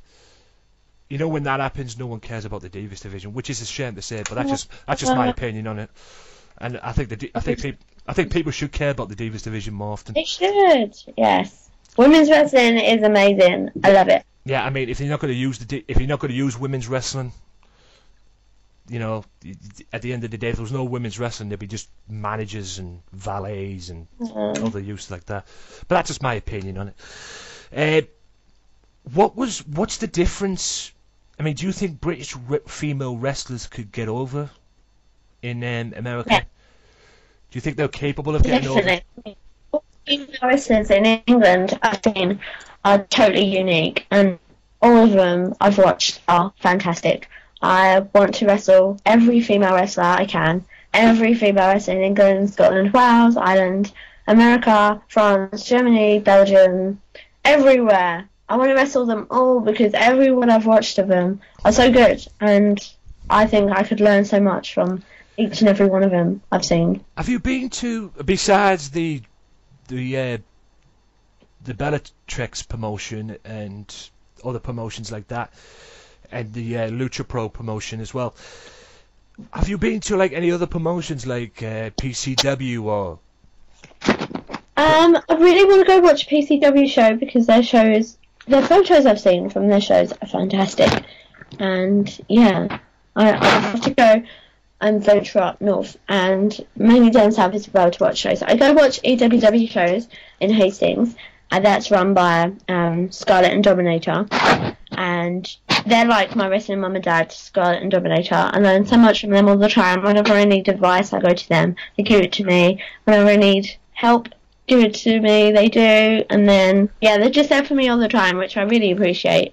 And yeah, I'm looking forward to going to watch their show on the 18th of October this year. Plug. Yep, plug. Yep. I mean, it's good you've got promoters like that are willing to do that kind of way, because not a lot of promoters are like that, at least from what I've seen anyway. I mean, a lot of them just, basically a lot of promotions and a lot of promoters are all out for themselves. You know. Scarlett and Dominator are fabulous. Like I say, it's nice there's promoters out there that are willing to, like, you know, if you're there for, you know, they care more about the wrestlers as much as the promotion as well, because at the end of the day, without the fans and the wrestlers, there's no promotion. That's what I say. Well, I don't wrestle in their shows yet, but hopefully one day I get a shot at Scarlett. I would like to face Scarlett. Yeah. I really would like to face Scarlett. She teaches me a lot when she messages me and helps me out. And when I see her and get to like work training with her, I learn so much all the time, especially with all the WWE guys. They're all so good. What was Susie Wilde like to wrestle? Wow, I had my debut match with her, so obviously we were both like pooing bricks. I would imagine so. Your first match ever, you're going to be nervous. So we was both in it, thinking we're going to win this. If we win this, then we've set our standard with people. So when they look at our like history, they think, oh, they won their first match. So obviously we was both gunning to win it. And that's why it just really annoyed me. So after my first match, Clean Master was like, you cheated, and it's like, oh, no way. It has been bitch, whatever the hell she is. And yeah, but it was good to work with Susie, and yeah, she was good. Enjoyed it. Out of all the people that you've worked for or worked with, who has been the one person you've worked with where, for example, you could wrestle every day? I mean, everybody has their wrestlers. I mean, I'll take Bret Hart, for example. Bret Hart said the one person he loves wrestling, like, he described wrestling Kurt Hennig, like, was like putting on a pair of gloves.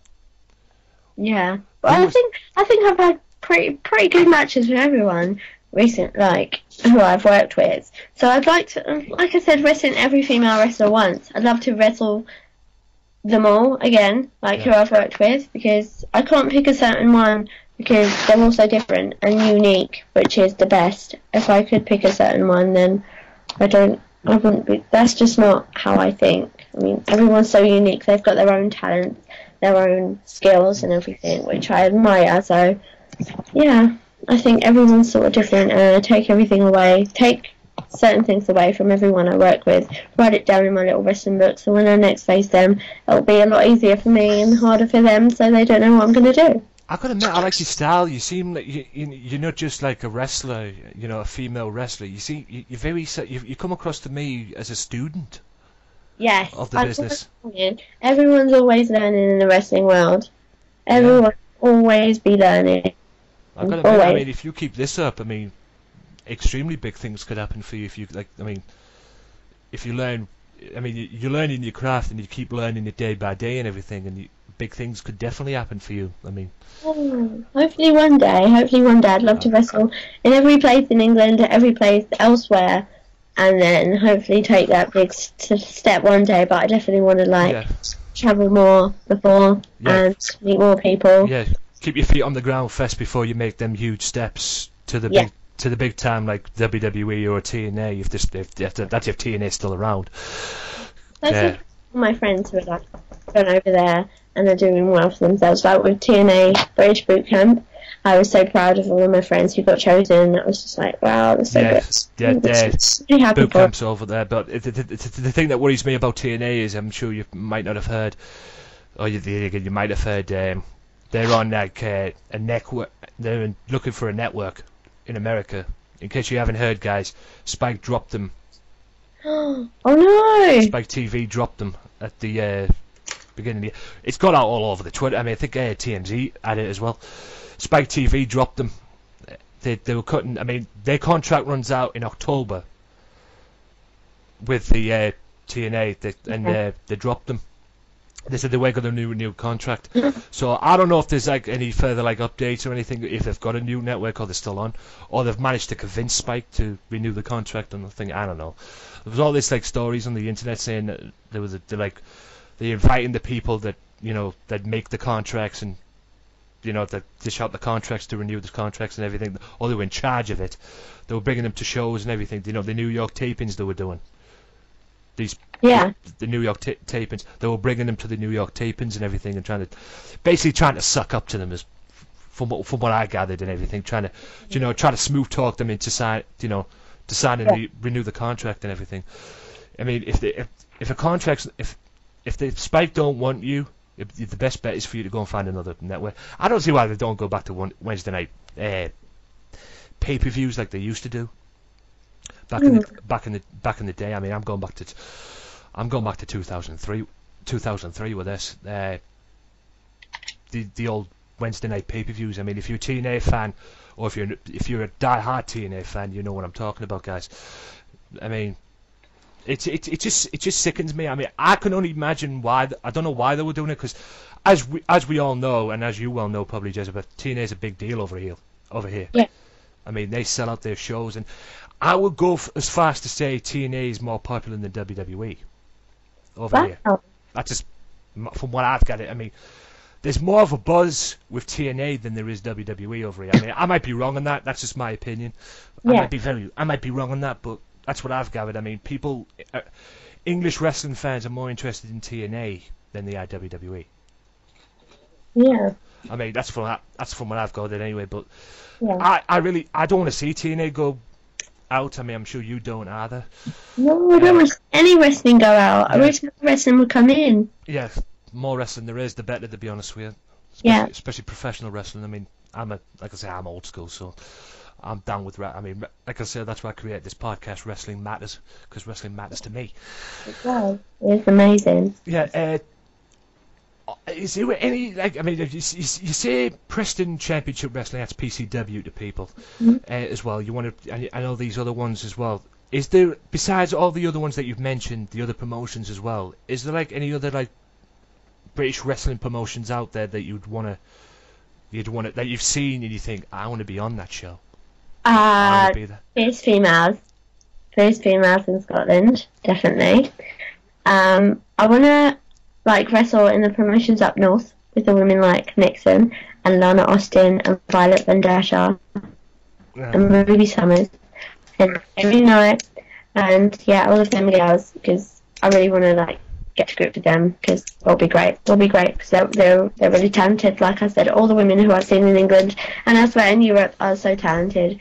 So I want to travel as many places as I can, learn as much as I can, and just wrestle to every minute of every day. That's what I want to be doing, wrestling. Even when I'm asleep, I will be, instead of sleepwalking, I'll be sleep wrestling. Hey, I wish I could sleep wrestle. I tell you, that'd be a hell of a talent. Yeah, it would. It would be a hell of a talent, that. Are you familiar with a promotion in Scotland? You talk about the female wrestling in Scotland. Are you familiar with a promotion called ICW? Yeah, I've seen their shows and seen YouTube clips. Love it. Yes, So absolutely mental. I mean, I did a episode 25. I talked about them on my podcast, and absolutely crazy stuff. And I'd like to be a part of that. I mean, I'm sure all the females and everything. I mean, it just sounds like a good night, a good time over there. In my opinion, and this is, I mean, despite the fact PG era you've got in WWE and the wrestling promotions all over England. That's how wrestling should be, in my opinion. Yeah, just a good old fashioned good time. It's an 18 plus show as well, by the way. It's not like it doesn't cater to kids. Yeah. Unlike these other promotions. I mean, I can understand why other promotions do it as well. I'm sure you agree as well. There's marketing and selling merchandise and toys and that. But if you haven't seen them, guys, ICW, Insane Championship Wrestling. Little quick plug. Go and find them on YouTube. I mean, these guys are nuts. Especially one particular person as well, Grado. Oh, Grado, he's awesome. I mean, I sent him an email. I think he's been doing the TNA British Boot Camp, if I'm not mistaken. I don't know if that's true or not, but I've heard. Only in ICW. I mean, like I say, I go back to the early 90s with my wrestling knowledge and everything, and that. I mean, only in ICW can a Madonna song get over. If you'd have told me all them years ago that a Madonna song would get over in wrestling, I mean, oh my God, I'd have called you an idiot. I'd have called you every name in the book. But credit to ICW for doing it. Yeah. Like a prayer, Grado. I mean, I saw that guy for the first time on Wrestle Talk TV. I didn't know who he was, and then I came across ICW, and I mean, would you agree? I mean, I would think ICW is Britain's answer to ECW. Yeah, ICW is fantastic. Definitely amazing. I mean, I wish they'd come on. I mean, if I see anybody listening to this interview right now on ICW, please come to Middlesbrough, or come to England, basically. But please come to Middlesbrough. I'd definitely come down. What does the future hold for you as far as the British? I mean, what do you see yourself doing? I mean, we're in 2014 now. Yeah. What do you see yourself doing in about, say, 5, maybe 10 years' time? Oh, hopefully still learning. Well, obviously still learning. You never stop learning in wrestling. Oh, yeah, true. Traveling as many places as I can go to. So, just traveling and wrestling. I love traveling. Traveling on my own is really nice. Traveling with people is really nice too, but I preferred, like, when I travel to new places to explore a bit as well. So, I like going exploring when I'm in new places. It's nice. It's always nice to go over the other place, and I like to say, I mean, you come across like a student of the game and everything. I like the way you come across and saying you're keeping your feet firmly on the ground, and you're not like making like rush decisions to, oh yeah, you've been in the business now. You started training in 2009. You made your debut. I dare to say you've been in the business now 4 years. Yeah. Since you debuted in 2010. And many people tend to rush it, and I mean, obviously, if you get the opportunity to go and train with the big boys like TNA, or maybe do a trial for TNA and WWE, you would grab that chance at the first chance you get. That would be amazing, but I'd love to perfect, like. Yeah, but it's about perfecting the craft. Yeah. First, before that, I mean, that's what I like about it, because many people they just rush into it, and then. Many wrestlers in the past have just rushed into it and everything. You know, they've gone to their places at the wrong time in their careers, and then it's turned into like a failure and everything. And obviously, from what you come across, it's obviously you're not looking to do that. I mean, you're just learning, and then when the time comes, you'll make that jump. I hope so. I just hope if that time comes, they use you right and book you right. Scream at everyone and make kids cry. Woo! Yeah, maybe it's like I said, I mean, book you to props. I mean, like I said, with many wrestlers they've got on their roster, they don't book you, they don't book right, in my opinion. Like I said, WWE logic, bad booking. What do you take? I mean, obviously you're very vocal about the WWE product in itself, from what I've gathered. I mean, do you get to watch like other promotions and? Yeah, I watch as many promotions as I can on YouTube and stuff. Like when I'm scrolling through Facebook and I see like a music video from a promotion show, I'll watch it and be like, "Oh, this is really good." I just love watching all different types of wrestling. So I'm very much the same. As long as it's wrestling, yeah. I love it. I mean, I missed. Were you aware of the wrestling channel on Sky? That was on Sky. Yeah, it was. I used to watch that one. That was like a heaven for me. Yeah, I used to watch it when I was little. Yeah. Yes, it was amazing, wasn't it? Yeah, the Frontier Wrestling Alliance, FWA, which was, I don't know if it was run by it, but which had the creator of Wrestle Talk TV as its main star, Alex Shane. Yeah. Very much stuff as well. I mean, Doug Williams and that. I've actually met Doug Williams. Less said about him, the better. To be honest, yeah, I mean, all these like great stars, and 99% of the stars that I saw on that channel, on that network at least, are now WWE talent. Sheamus being, cool. You know, Sheamus being one of them, and I mean, I used to watch him on IWW, Irish Whip Wrestling. I mean, like I said, I mean, going back to the wrestling channel days before they turned it into the Fight Network. Oh God!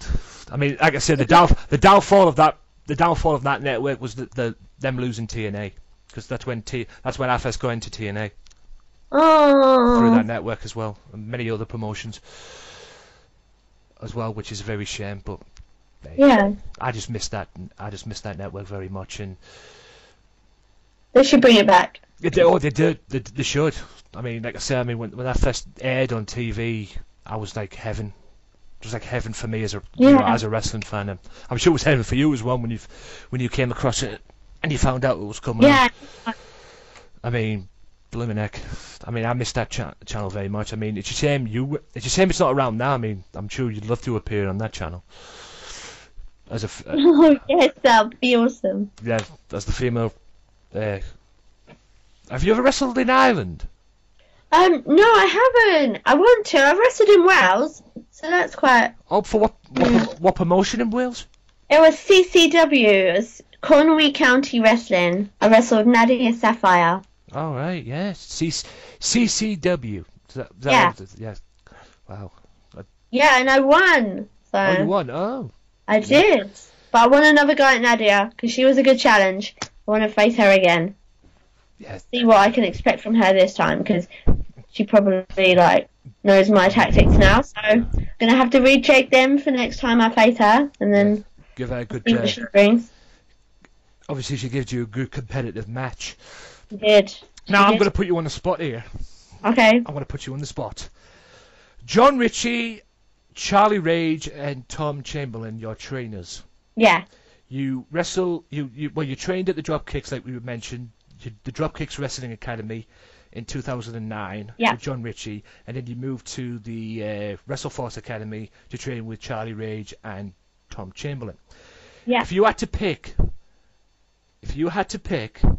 out of these trainers, who was the best? Oh gosh, that's impossible to answer because they taught me all different things, but. They taught me all different things, and all different things which I've moulded into what I am today. Yeah. So I couldn't possibly say an answer to that, but Tom Chamberlain and Charlie Rage are, like, they're just fantastic, as is John, but, they've helped mould me into a more developed Jezabeth. Yeah. So. How did that name come about, Jezabeth? Well, it was, my friend gave me a list of demon names. And there's a demon called Jezabeth, and she was the demon of falsehood and lies. So I took her name, changed it a bit, so instead of the E, it would be an A, so it would be unique to me. And then Jezabeth was born. And it obviously works for you.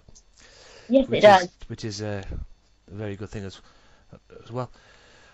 Yeah, the YouTube page that you have, a lot of your, like I say, if you have, I'm sure I'll get don't worry guys if you're listening as right, I'll get Jezabeth to promote her stuff later on. I'll give her like a little bit of time to promote the stuff as well, so you'll be able to know where to find the matches as well. There's a lot of matches on your YouTube page. Yeah. And I'm sure you've watched them back. Like I say, you come across as a student of the game, and I'm sure you've sat down in front of your computer and took notes and found out ways of what you can, where you can improve in your game, so to speak. If you had to pick your favourite match on that YouTube page, who would it be? Well, one of my favourite matches, which is really a weird coincidence, which I've had recently, was against Nia. And during that match, I got a concussion, but I still won and retained my championship. I've lost it now, but I still retained it, and that was like really funny because during that match when I did get the concussion, it wasn't anything which Mia did. It was, I basically gave myself a concussion because I thought if I give myself a concussion, it would give her a better chance of winning. It still didn't work, and she lost. Yeah. So I was trying to help her out by giving myself a concussion. So it obviously didn't work.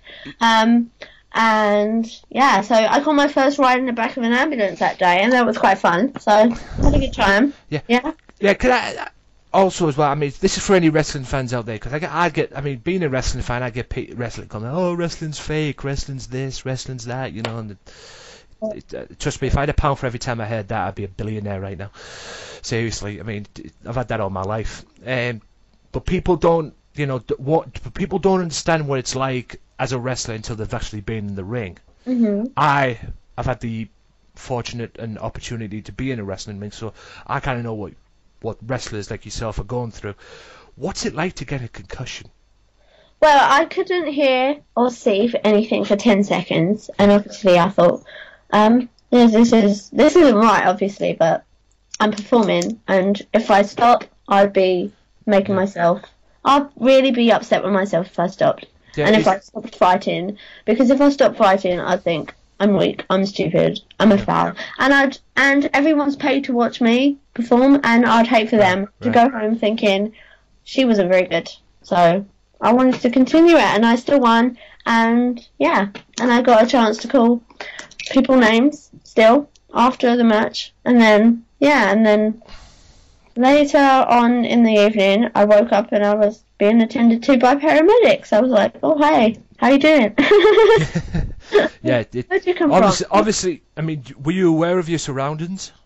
I wasn't when I got backstage. I mean, I got backstage and sat down and then told people, I was like, whoa, and then I blacked out, they said, and then the next thing I know, I woke up and I was surrounded by paramedics. I can't remember their names, but I remember they was quite nice, so that's good. Yeah, and you obviously did the job. Yeah. As well. Is that the only injury you've had in your career? At training a few times, I've tweaked a few things, but that's normal. That's like what you'd expect. Yeah. I mean, it tweaked a few. Yeah, nothing serious. As long as it's nothing serious and that. No. At the end of the day, that's part and parcel. I mean, when I did the training with the wrestling, I've never had injuries like that.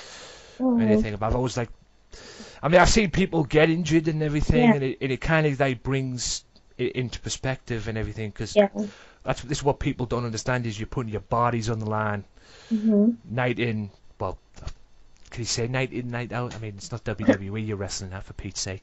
I mean, they wrestle 365 days a year, but every time you're wrestling for a promotion, you're wrestling on a show, you're putting your bodies on the line, and that's what people don't understand unless they've been in the actual ring themselves, and they think some of the stuff is fake and some of the stuff is, all. At the end of the day, we all know what the whole thing is. Everybody has their opinions about it, but they don't understand what it's truly like to get hurt unless they've been in the ring, and especially if they get a concussion. I mean, if you don't learn the basics, I'm sure you will agree with me on this. If you don't learn the basics and learn what you're doing in the ring, your career will be over before it even begins. Yeah. I mean, and people who say it's a mistake, the best thing to do to them is just put on hold and proper yank it in and break their bleeding arm or something. Oh yeah, I mean, I'm not gonna lie right now. I've wanted to slap a few people when they say that. When they say that to me, I mean, at the end of the day, I take being a wrestler very, very seriously, and take all the stuff that I've done. I mean, that's why I do the podcast, because I'm a big wrestling fan, and wrestling matters to me. And if people do say it's fake, then they're not even worth talking to as well. No, I mean, I totally agree with you, and yeah. I mean, I'm sure. I mean, have you had people come up to you and say that? Yes. kind of a stupid question to ask, but I might as well have asked it anyway. I mean. Yeah, it's a good question. A good question to ask, because then it's just putting out there like people aren't that stupid and are that ignorant to ask sort of that. Yeah. How do you deal with that stuff? I mean, obviously, me being as a fan, you probably have to take it with a pinch of salt. But I mean, I've seen a lot of wrestlers. I mean, not someone of your level or anything, but I've seen a lot of wrestlers in the past, get angry over it, and really. I like when they say it, I'm like, okay. I just say okay, and then in my head, I can imagine me with a hammer, with thorns on the end, punching them in the face with it, and them just like going away. Gives that wonderful vision of what you would like to do to them, but no, you can't. Yeah, I know. And then I'm like, okay. And then if they carry on, then I start getting into a proper thing. Yeah, you just lose the temper. You just lose that proverbial. You try and control the temper a bit, but you can't help but lose it a little bit. And it always gives you that lovely image and say, if you ever become a wrestler yourself, and I see you down the line. Yeah, I know what I'm gonna tear your nose off. Yeah, or tear your nose off or rip your throat out, so to speak. Yeah, which will be epic. It would. Yeah, no, payback's a bitch and all that. Yeah. So besides all the TNA stuff and everything, obviously you want to make that big step. But obviously, like you say, you're a student of the game. You're keeping your feet firmly on the ground and that, and you want to learn. I mean, obviously wrestling, like you say, correctly say, is a learning business in itself. Whether no matter what it is you're doing, whether you're booking, promoting, or announcing, or being a wrestler like yourself, what do you see for the future? Like you say, I mean, you want to learn. You want to wrestle everyone you can get your hands on. You want to work with everyone you can get your hands on. Mm-hmm. What will the future benefit the Jezabeth character in itself? I mean, as far as, and also I could say as well, what titles do you want? What is it? Is it like a proverbial sort of titles that you're aiming for? Yeah. Well, just like Lions, they want people to know their dominance. They want people to know that they're territorial where they go. So everywhere I go, I want people to know that I'm here. I'm gonna. Yeah. F shit up basically, and I'm gonna do it good. So. Yeah, and you're the you're the future of the women's wrestling, so to speak. Being so young, I mean, I can't believe you're that young. 19 years old. Yeah. You've been now in the business for 4 years. 4 years at the most, and everything, and. I've still got so much to learn. So much. Oh, imagine, like I say, the future's bright for you. I mean. Yeah, I never ever stop learning, no matter what it is. Never. Yeah, I mean, blooming heck. I mean, it like I say, it makes me feel old. Oh no, 30's not old. No. 30's still young. Yeah, that's what they all say. Yeah, and as far as the interview goes at the moment, anyway, that's about it. Okay. That's about it for the interview, guys. So. Oh, well, thank you all so much for listening. If you're still listening, then that's awesome. And I hope, my East End of London voice is good for you guys. Don't worry about it. I mean, people think I'm in New York. The people think I'm from America. Oh, yeah. I did notice a few American twangs in there. Quite cool. Oh my god!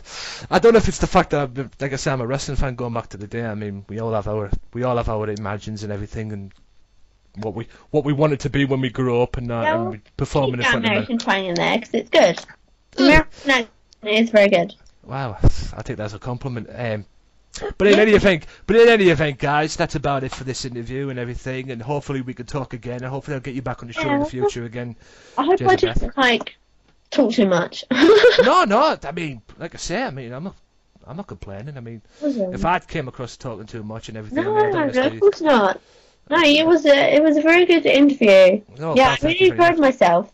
Yeah, I'm proud of myself too. Like I said, it's my very first wrestling interview, so thank God it came across well. And To you guys listening on the Wrestling Matters podcast, episode 26, 29th of September it goes out. Thank you so much for listening for this interview. I'm Anthony Walker, the lovely Jezabeth. Yay! And until next time, guys, peace out. Bye! The following is where you can interact with Jezabeth on Twitter and her respective websites. Yeah, okay. I'm on Twitter at Jezabeth001. I'm on Facebook. If you just type in Jezabeth, there's a ad page and a like page. So, yeah, go on that. I have a Tumblr. I think it's Jezabeth001. I have a website, which is jezabeth001.weebly.com. I have a LinkedIn page. I haven't been on that for God knows how long. I have... What else do I have? I have Facebook, I have Twitter, I have a MySpace, but I think they've shut MySpace down. It's proper old school. Yeah, proper old school. And you can just type me in on Google and I should pop up somewhere. So, yeah, be nice to chat with anyone who wants to chat with me. I'm always talking to people on Twitter, so come chat with me. Right, guys, that's the end of the podcast. Hope you enjoyed that interview as much as I did. Yes, make sure you check her out as well with the promos and that. Jezabeth, she'll be back on the podcast very, very soon. Hopefully as soon as possible, but if not, we'll have to wait as well, because I'm going to have her to come on the show and take part in a talk discussion on how on Monday Night Raw and WWE Hell in the Cell as well. So hopefully that will go down in the near future, but trust me, that is not the last time you will hear Jezabeth on the podcast. I will have her on every fucking day if I had the chance, because she's fucking awesome. And a major shout out to her as well for doing it. I really, very much appreciate it. And as you can probably tell, guys, she's a quite somewhat student of the game, and not bad for someone who's 19. And she seems to keep her feet firmly on the ground, and I'm sure she's talented, guys. Sorry, my mic was out of the place there. I'm sure she's very much talented, and the future is bright for Jezabeth, and hopefully we will see her make it big in the near future as well. And with that being said, ladies and gentlemen, make sure you check out all the usual people that I promote. Danny Dyer, Axel Mulligan on Twitter, Sunday Segue, James Powers 33, Tim Vicious, Vicky Earls, Miss Paige Martin, the wrestling predictionist, if you can call it that, and a Sheffield Wednesday fan. Sorry about that. No, I'm kidding. And also, you make sure you check out all the other people as well. And if you want, and like I say, what Jezabeth just said there, with the promotions and everything, where you can find her, make sure you follow her on Twitter. Don't be afraid to talk to her. She's up for talking to people, and that's why, that's how nice she is. And also, make sure you check out Crystal Tags In on Twitter as well. Check her out. She's a cool chick, and she just talks wrestling and fitness and management, and wrestling management, that is. And hopefully I'll get on the podcast very, very soon. But until then, ladies and gentlemen, that is the end of episode 26 of the Wrestling Matters podcast. Hope you've enjoyed it. It's a big show, interviews, Night of Champions, WWE, more of the same next week as always. And until next week, episode 27, it's your boy, that HEAD, the head Anthony Walker. Thank you. Goodbye.